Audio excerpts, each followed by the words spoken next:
बटा 3 और ये 1 माइनस टी की पावर 1/3 और ये डी टी।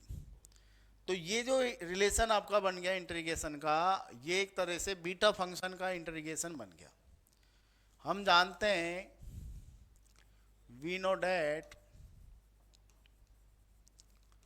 कि बी एम एन बराबर होता है 0 से 1 और x की पावर m-1 और 1 माइनस एक्स की power n-1 D x.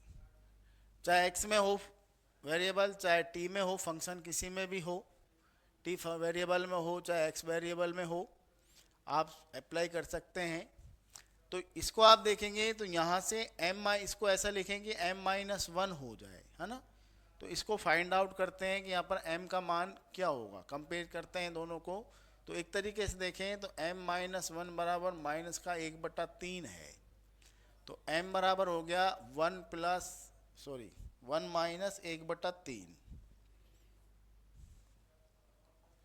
1 minus 1/3 और ये अपने पास आ गया 3 माइनस 1 2/3। ठीक है। इसी प्रकार से n की बात करें तो n-1 बराबर है 1/3 और n बराबर हो गया 1/3 प्लस में 1, तो ये हो गया 4/3। तो 2/3 और 4/3 आपका m और n का मान आ गया। तो इसे आप लिख सकते हैं, इसको क्या लिख सकते हैं, बराबर बीटा फलन से बराबर b 2/3 और 4/3।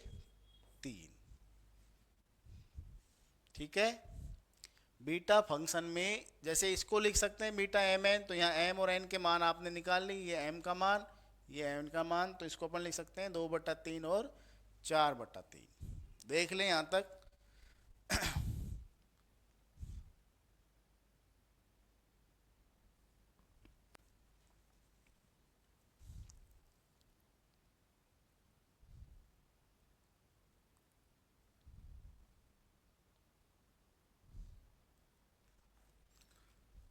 फिर भी अगर नहीं समझ में आ रहा है तो इसको आप इस तरीके से भी लिख सकते हैं कि 8/3 0 से 1 टी की पावर 2/3 -1 और 1 माइनस टी की पावर 4/3 -1 डी टी।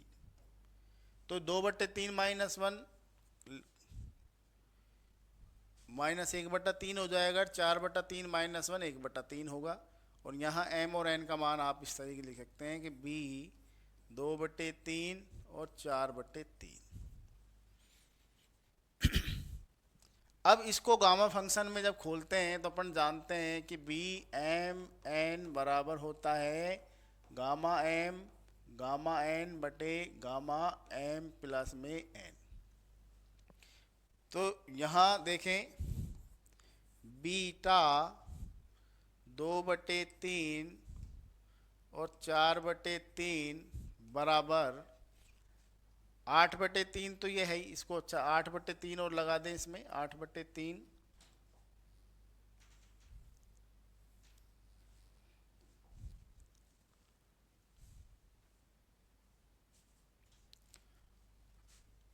तो ये अपने पास हो गया 8/3, इसमें है ही। तो 8/3 और इसमें गामा फंक्शन को लिखेंगे तो गामा 2/3 गामा 4/3 और नीचे इन दोनों को जोड़ देंगे 2/3 प्लस 4/3।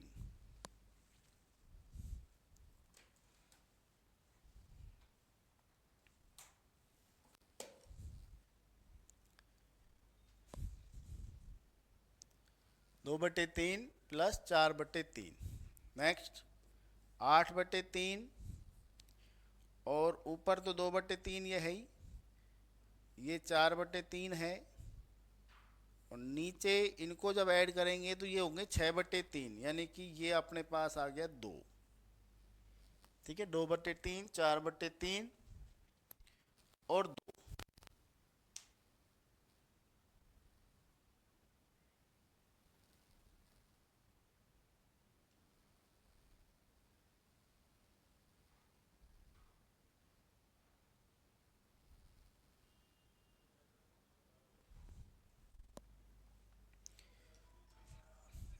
आगे देखें, 8/3, 2/3। अच्छा, गामा 4/3 को अपन लिख सकते हैं 1/3 गामा 1/3, एक कम करके इसमें लिख सकते हैं, या अपन 4/3 को लिख सकते हैं 1/3 प्लस में 1। ठीक है, तो फॉर्मूला देखें, एक फॉर्मूला इस तरीके से भी है, n+1 बराबर n गामा n। तो यहाँ पर अपन ने गामा अपने पास है 4/3, इसको अपन ने लिख लिया 1/3 प्लस में 1, तो ये अपने पास 1/3 गामा 1/3 हो जाएगा। ठीक है, तो यहाँ अपन ने गामा 4/3 के स्थान पर ये मान रख दिया, और नीचे अपने पास गामा 2 है, तो इसका मान 1 हो जाएगा। आगे 1/3 को इसके साथ मिला देंगे 8/3 के साथ, तो देखो 8/9 हो जाएगा ये तो। और यहाँ अपने पास बच गया गामा 2/3 और गामा 1/3, गामा 2/3 और 1/3।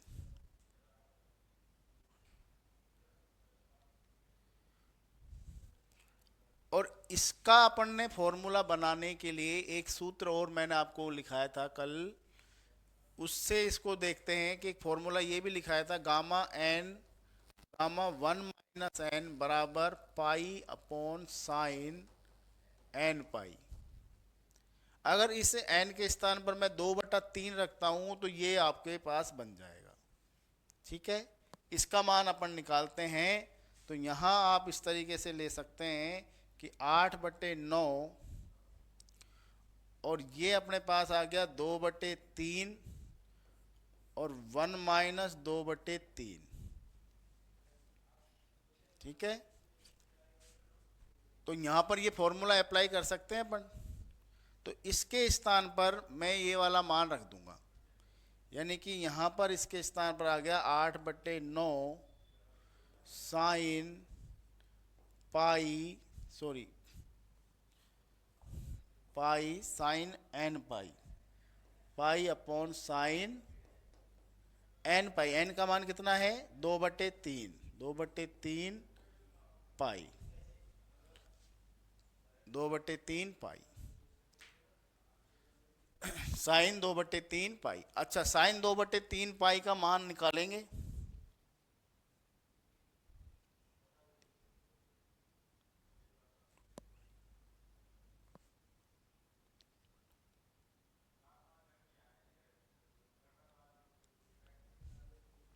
बताएं साइन 2/3 का मान। तो साइन 2/3 का मान आपके पास हो जाएगा 8/9, साइन 2/पाई तो रहेगा ही, और इसका मान हो जाएगा √3/2। ठीक है, साइन 2/3 पाई का मान कितना हो जाएगा √3/2। अब इसको सॉल्व कर लेंगे, 2 पर आ गया, तो 8 को 2 से मल्टीप्लाई किया 60 हो गया, 60π/9√3, और यही आपका प्रूफ था।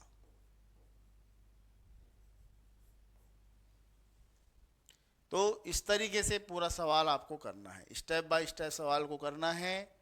फिर भी कहीं भी कोई भी अगर प्रॉब्लम आपको आती है तो आप जल्दी से कमेंट्स करके डिस्कशन कर सकते हैं, पूछ सकते हैं, कोई भी डाउट दिमाग में ना रखें।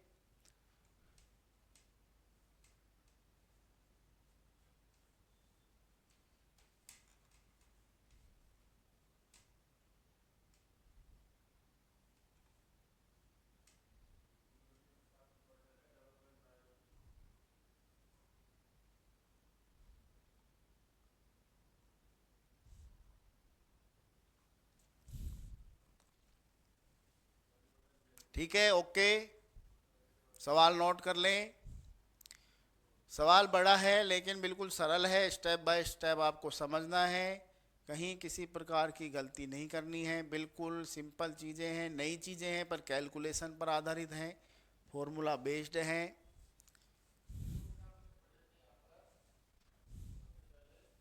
जल्दी से कमेंट्स करके बताएं, चीज़ें अगर समझ में आ गई हैं तो ओके कर दें, नहीं आई हैं तो पूछ लें, नहीं समझ में आया दोबारा समझना चाहते हैं तो कमेंट्स करें, एक बार और रिपीट कर देंगे।